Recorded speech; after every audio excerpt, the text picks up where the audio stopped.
buenas noches, Gran Canaria. Bienvenidos y bienvenidas a este programa, el programa En Persona. Les recordamos que nos pueden escuchar a través de la radio, la 94.8 de la frecuencia modulada y, como no, también a través de internet, www.canal13digital.com.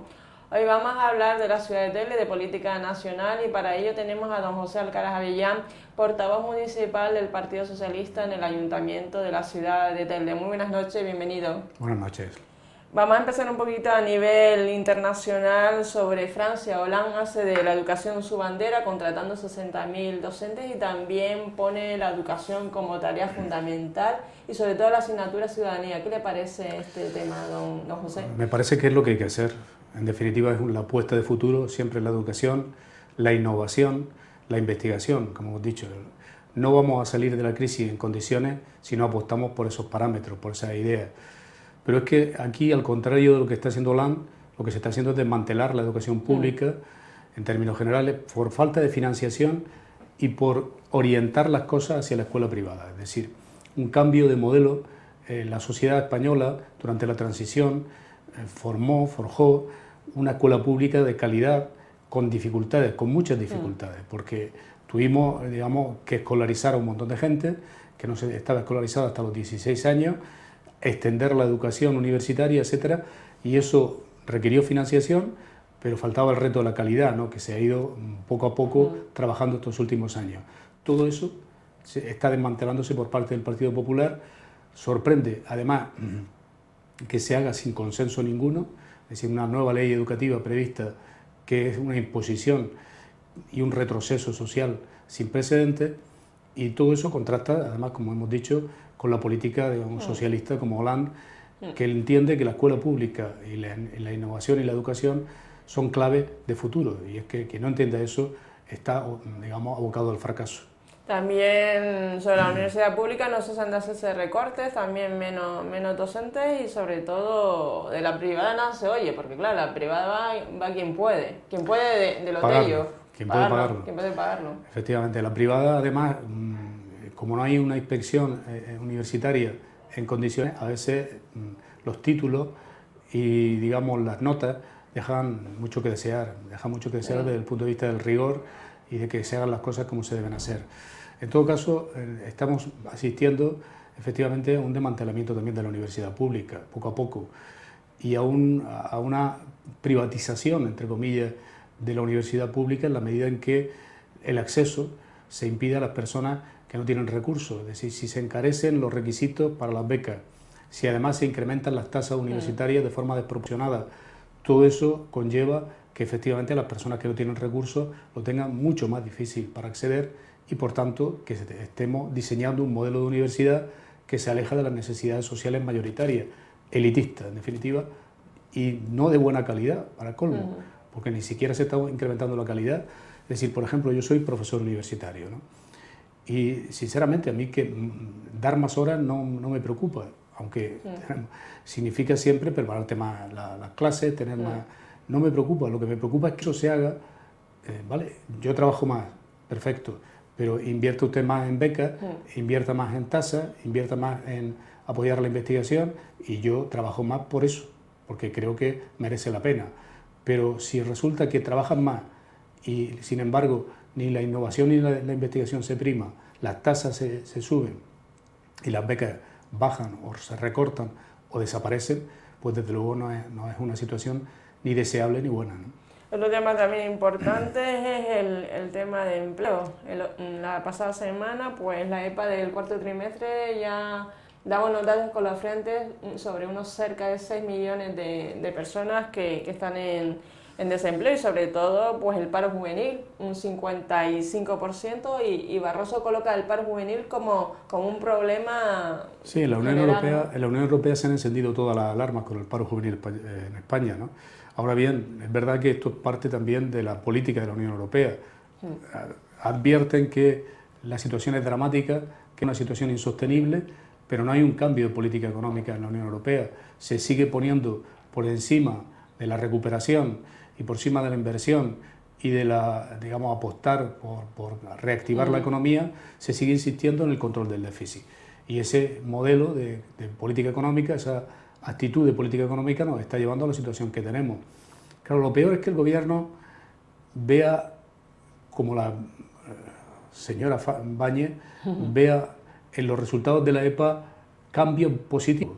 Es decir, que se haya incrementado en 800.000 parados en un año el paro, que estemos al borde de los 6 millones de parados, nadie lo puede interpretar como positivo. Y quien lo haga es cínico o está tomando el pelo a los ciudadanos, ¿no?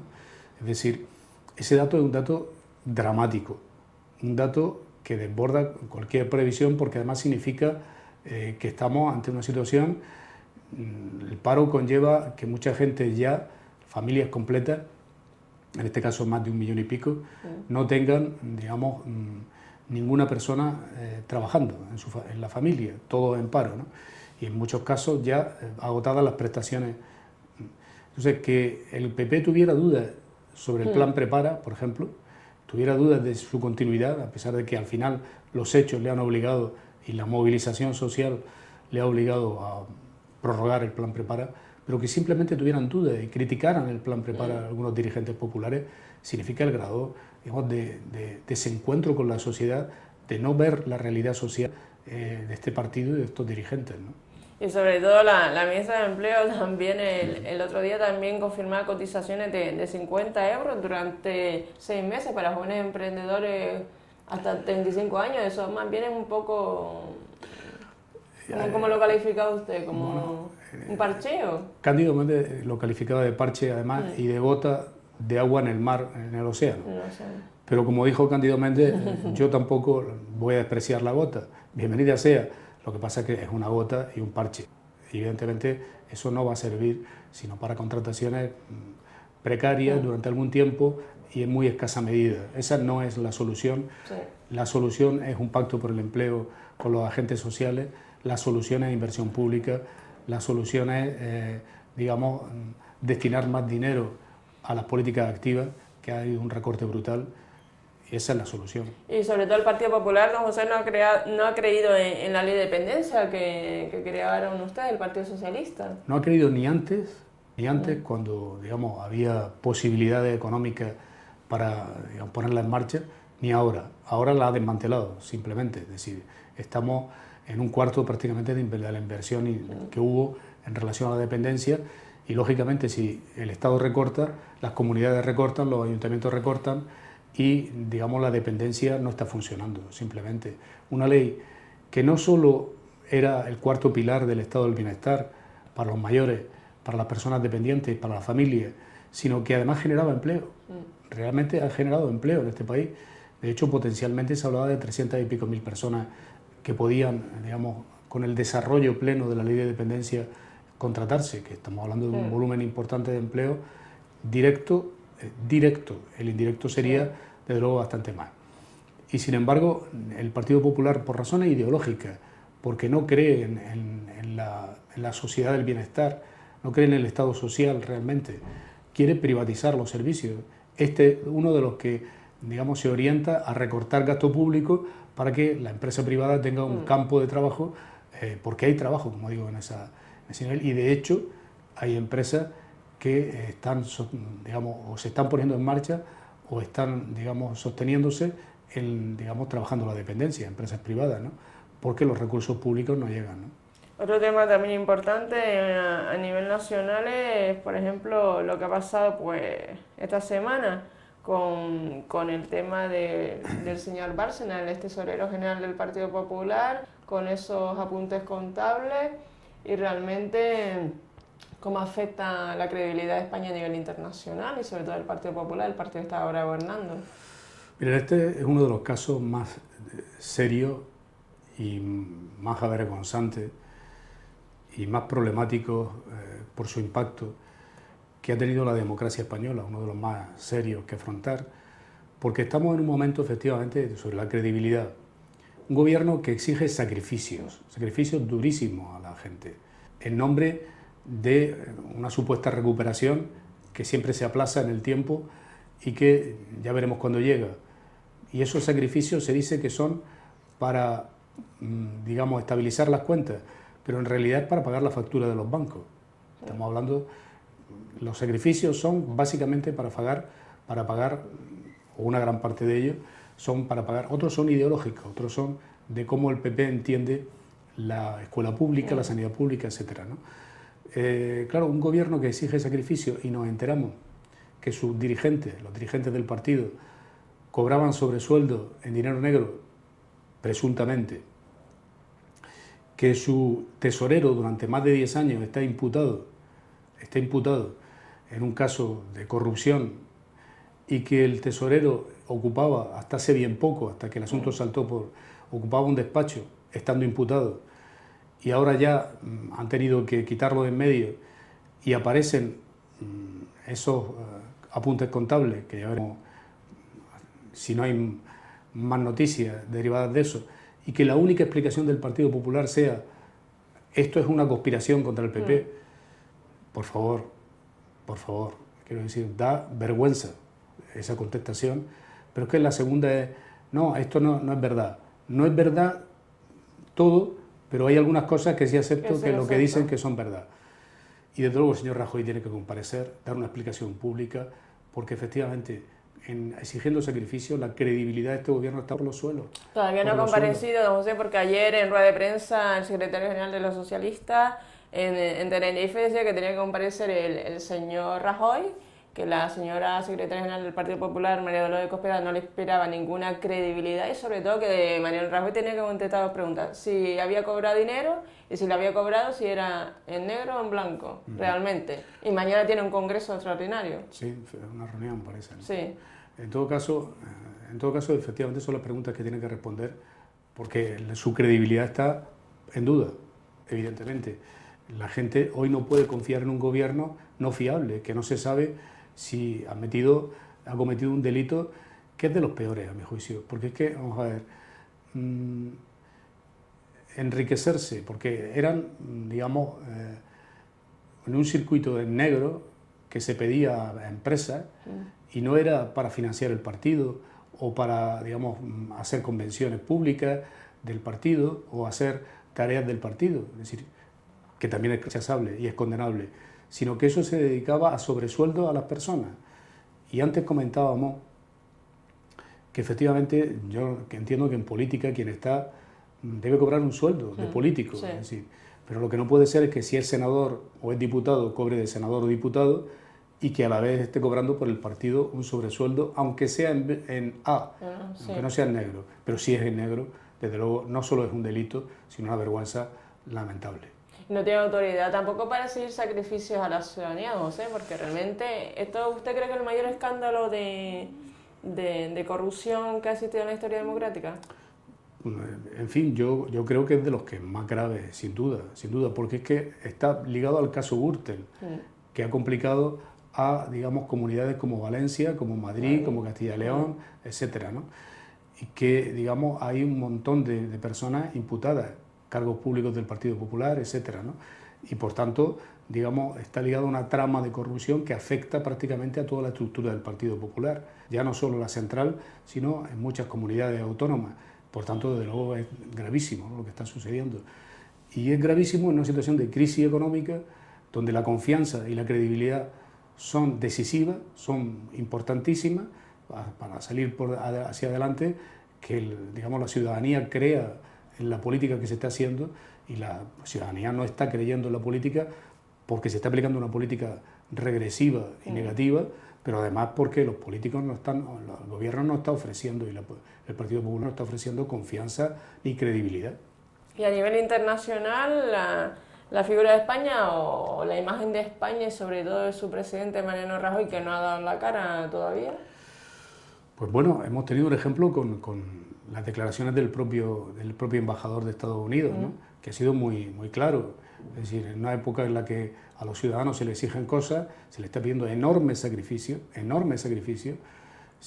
No puede ser que un gobierno no dé la cara, de lo que genere esa falta de credibilidad y desconfianza. Es lo peor que se puede hacer, ¿no? En esta situación, desde luego, hay que tomar medidas urgentes, medidas decisivas, medidas claras y medidas de transparencia, ¿no? Y sobre todo también la figura del juez Baltasar Garzón, que también fue apartado del caso Gürtel. La víctima del caso Gürtel fue porque quería investigar, porque quería ir a fondo, ¿no?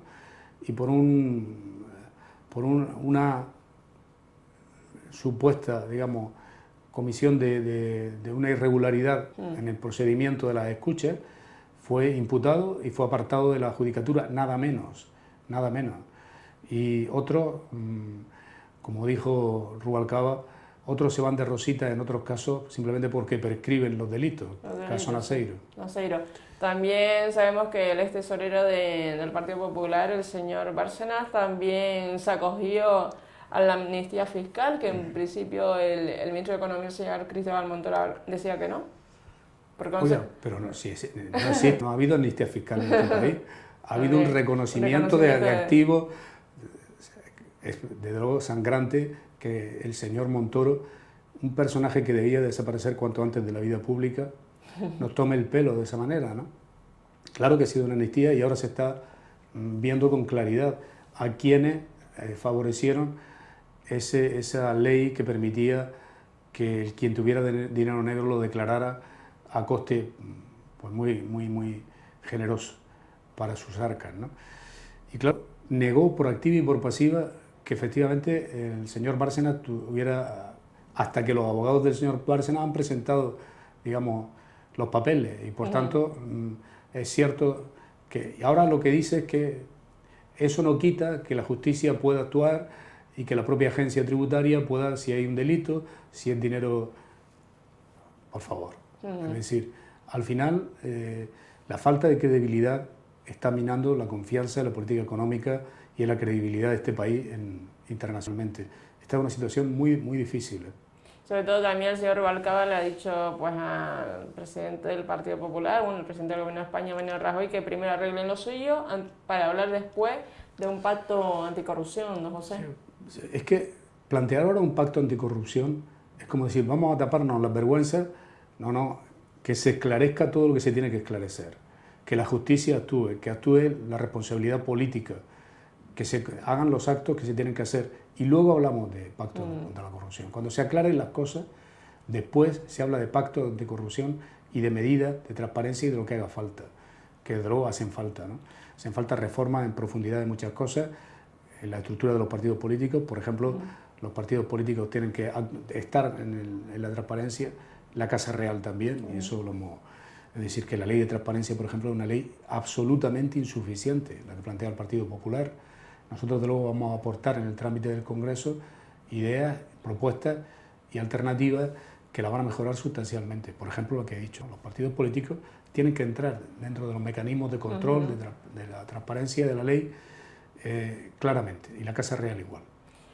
También esta semana pues acudió a Gran Canaria, las Palmas de Gran Canaria, la portavoz socialista del Congreso, doña Soraya Rodríguez, a una conferencia en el aula de invierno del Paraninfo de la Universidad de las Palmas de Gran Canaria, ya preparando para la conferencia política que tendrá lugar sobre mediados de octubre, José. Sí, efectivamente, esa es la idea. La idea es tener una conferencia política. Ya hemos lanzado una propuesta sobre empleo que, en fin, que requiere efectivamente reactivar la economía, inversión pública, etcétera, ¿no? Y requiere un pacto por el empleo, en definitiva, con los agentes sociales, que es clave. Sorprende que en este país, en una situación de crisis, no haya habido ninguna invitación a los agentes sociales a pactar, ninguna desde el Partido Popular, desde el Gobierno, que está actuando con la mayoría, como, digamos, imponiéndola y, digamos, sin voluntad de consenso, sin voluntad de acuerdo, sino simplemente imponiendo medidas y reformas de tipo social contra la escuela pública, por ejemplo, como decíamos, en sanidad, sin ningún acuerdo, rompiendo las reglas básicas de lo que ha sido el consenso democrático a lo largo de la transición, ¿no? Y estábamos hablando de la conferencia política. La conferencia política, el Partido Socialista está en un periodo de revisión interna. Va a tomar medidas de programa, de actuación, de gestión política de la situación, pero también interna, como partido, como modelo de partido. Creo que somos un partido amplio, abierto, un partido muy participativo, pero que era un partido de los años 80, de los años 90, pero han pasado más de 20, 30 años y el modelo de partido debe revisarse a la luz de los nuevos problemas sociales, de la nueva realidad social, que creo que todos los partidos lo deben hacer, pero nosotros desde luego lo vamos a hacer. Y esa es la clave de estas conferencias políticas. La clave, un partido nuevo, renovado, un partido con nuevo impulso, con nuevas ideas y un programa político que corresponda con la situación que vivimos, de salida de la crisis hacia un impulso de una sociedad distinta, porque no nos olvidemos que, digamos, para generar empleo habrá que hacer nueva actividad. El modelo clásico, construcción, turismo, desde luego está agotado y en crisis, ¿no? Por tanto, ahí hay cosas que hacer, pero tenemos que buscar nuevas alternativas y en esas estamos en el Partido Socialista. Y pasando a política local, los vecinos de Ojo de Garza, pues ¿cómo están con la nueva situación que se ha creado en la nueva ampliación del aeropuerto? Bueno, es que, vamos a ver, este es una situación que lleva excesivo tiempo sin dar una respuesta. Y ahí tenemos responsabilidad todos. Nosotros llegamos a un acuerdo en la etapa final del mandato del gobierno socialista con los vecinos para un modelo de expropiación y para una fórmula que permitiera que los vecinos tuvieran ya seguridad en su futuro, que el peor problema es que llevan años, pues llevan ya casi 15 años, con incertidumbre sobre qué va a pasar, si se va a hacer o no se va a hacer la tercera o la segunda pista, depende, o la ampliación de la pista del aeropuerto, si al final cómo se van a hacer las expropiaciones, si se van a trasladar a un barrio nuevo que era a un nuevo espacio que era el acuerdo o no, y ahora parece que todo se pone en cuestión. Imagínense, después de lo avanzado, es como si la imagen de Sísifo que arrastraba la piedra, iba subiendo la montaña y de repente baja de nuevo hacia abajo y tienes que volver a empezar prácticamente, ¿no? Pues esa es un poco la sensación que deben tener los vecinos de Ojos de Garza y eso es desesperante. ¿De cuántas familias se está hablando, don José? Son 1.500 habitantes, digamos, casi, 1.200 y pico, 1.300, y en fin, serán 300 y pico familias, 400 familias. Toda la situación entonces complicada desde el punto de vista de la incertidumbre, ¿no? Sobre todo de la incertidumbre, porque, en fin, la noticia era que se atrasaba la construcción de la tercera pista y, digamos, lo que sabemos ahora es que ya veremos. Y están negociando con Fomento, básicamente, y con AENA, que ahora es una entidad privatizada, y están, digamos, en esa cuestión, ¿no? Ver si fijar un horizonte de certidumbre. Las instituciones Gran Canaria están intentando hacerlo, el gobierno de Canarias, junto con Fomento, están intentando buscar una solución.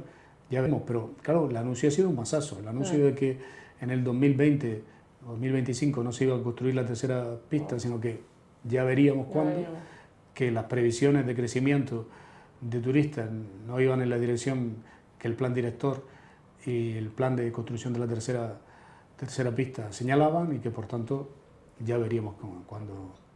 Eso fue la noticia. Ahora sabemos que hay conversaciones sin resultado todavía, sin fruto. Los vecinos están a la espera de que ese resultado, de que esas negociaciones, esas reuniones den fruto, ¿no? Para aquellas personas que se acaban de incorporar a este programa, les recordamos que nos encontramos con don José Alcaraz, portavoz municipal socialista en la ciudad de Telde. Don José, ¿hay transparencia administrativa en el consistorio? Bueno, según Transparencia Internacional, somos de los municipios de España peores en transparencia, en todos los parámetros de transparencia, en todo. Transparencia económico-financiera, transparencia, digamos, urbanística, transparencia en la relación con los ciudadanos, suspendemos en todo y globalmente nos colocamos en el puesto 108 de 110 municipios, de los 110 mayores municipios. O sea, el tercero por la cola. El tercero por la cola, efectivamente. Un dato muy negativo y un triste honor. Y nosotros habíamos presentado una moción justamente sobre transparencia y buen gobierno porque señalábamos que ese era un déficit de este gobierno local y quisimos que hubiera efectivamente un acuerdo político entre todos para mejorar la transparencia municipal y para tener un código de buen gobierno que fuera la regla por la que se tenía que regir este gobierno local. Sorprendente fue que se aprobó en el Pleno, pero el gobierno no se comprometió a desarrollarla, sino que dijo que la oposición, el Partido Socialista, presentara la propuesta concreta. Es decir, sí a la transparencia, pero yo no quiero hacer el trabajo de la transparencia, hágalo ustedes, ¿no? Sorprende.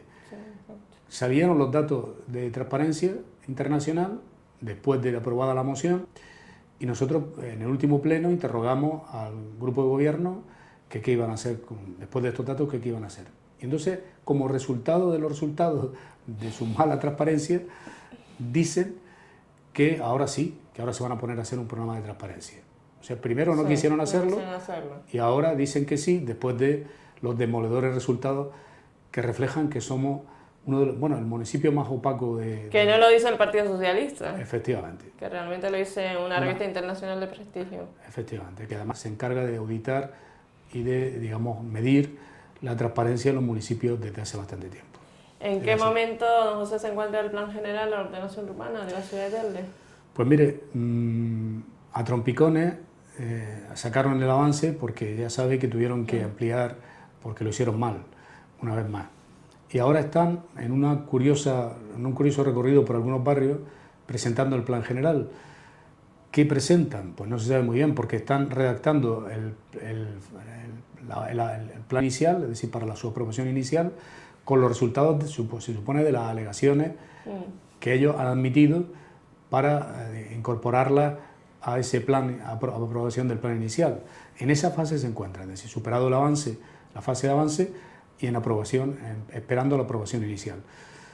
Y desde luego seguimos con las discrepancias que teníamos, no sabemos públicamente qué han incorporado, sino que lo que están haciendo más bien es propaganda del plan, yendo a los vecinos a explicar el plan, lo cual no está mal, pero evidentemente más que explicarlo sería escuchar a los vecinos e incorporar sus sugerencias y sus ideas, cosa que no creo que estén en disposición, y así estamos a la espera de esto. El plan general sigue su camino, las discrepancias ya se expresaron y son francamente importantes.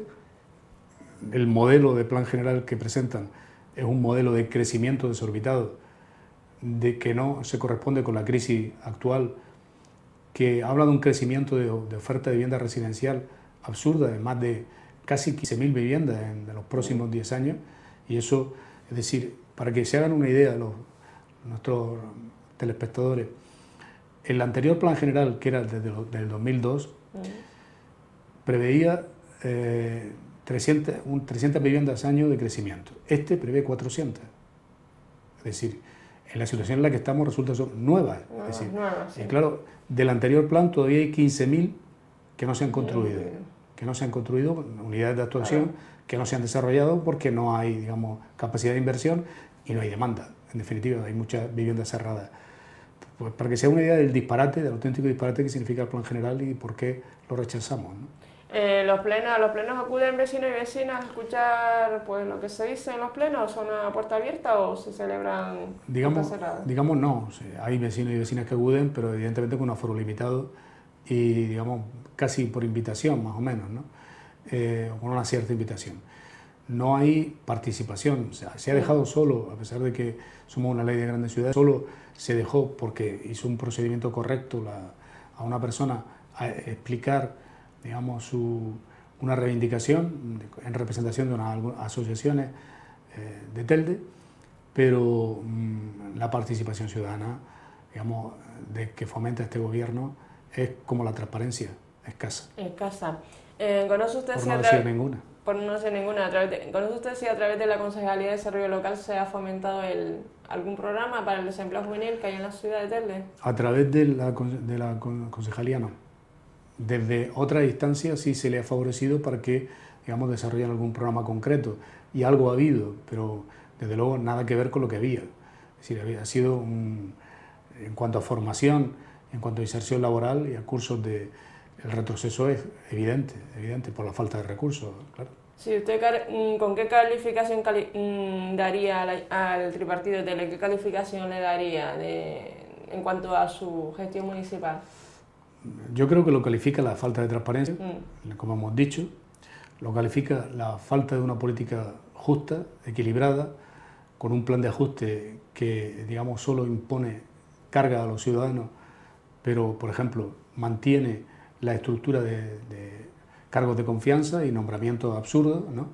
Y, por tanto, un gobierno que actúa injustamente, que va a significar un retroceso social sin precedentes, y un gobierno nulamente transparente. También, ¿cómo afrontan los vecinos de Telde la subida de impuestos? Porque, claro, ¿se corresponden con los servicios que prestan a la ciudadanía? No, lo sorprendente, habitualmente subir impuestos significa incrementar o mantener servicios. Si dices, sí, bueno, por lo menos no puedo incrementarlos por la situación, si empleo los recursos que detraigo a los ciudadanos para mantener los servicios públicos. El problema de Telde es que, por una parte, aumentan de forma desproporcionada y abusiva todos los impuestos, tasas y precios públicos, todo ha subido. Y por otra parte, sin embargo, lo que se hace es recortar servicios públicos. El servicio de limpieza se le baja el dinero con despidos de trabajadores y por tanto en el servicio y por tanto evidentemente con menor capacidad de prestación del servicio, con peores condiciones, claramente, por poner un ejemplo, y por tanto lo que estamos asistiendo es más impuestos desproporcionados y menos inversión pública y menos servicios públicos. Es decir, una ecuación, pues evidentemente la peor ecuación que puede sufrir una ciudad. Sí, porque si todavía dijera subo impuestos para mantener o ampliar algunos servicios, la gente podría entenderlo, aceptarlo, aunque fuera una subida desproporcionada. Pero si subes de forma desproporcionada y no mantienes servicios, eso sí que es, desde cualquier punto de vista, impresentable, ¿no? ¿Y con qué presupuesto están trabajando? Pues mire, vamos a ver, en el año 2012 no hubo presupuesto, sino prórroga del presupuesto anterior. Prorrogaron el presupuesto anterior. La excusa fue que, como había un plan de ajuste, eso iba a ser el presupuesto. Pero claro, el plan de ajuste es hasta el 2020. Sí. Entonces no creo que sea los presupuestos hasta el 2020 el plan de ajuste. Esa excusa era una excusa estúpida. Ahora bien, ahora dicen que van a sacar el presupuesto 2013. Ya, digamos, están, digamos, incumpliendo los trámites y los plazos.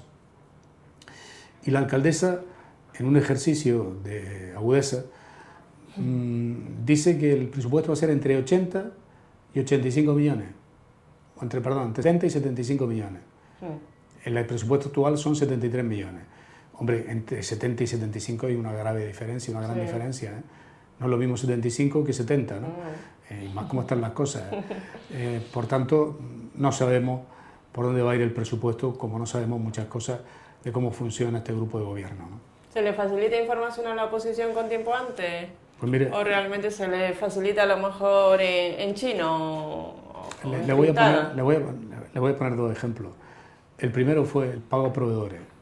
Se nos da, en la misma mañana que se iba a aprobar, digamos, el pago a proveedores y el plan de ajuste correspondiente, se nos da la documentación la misma mañana del Pleno, una hora antes de que se celebre el Pleno, se reúne a la oposición en una comisión extraordinaria de Economía y se nos da la documentación. Evidentemente, como usted comprenderá, no pudimos leerla ni mirarla.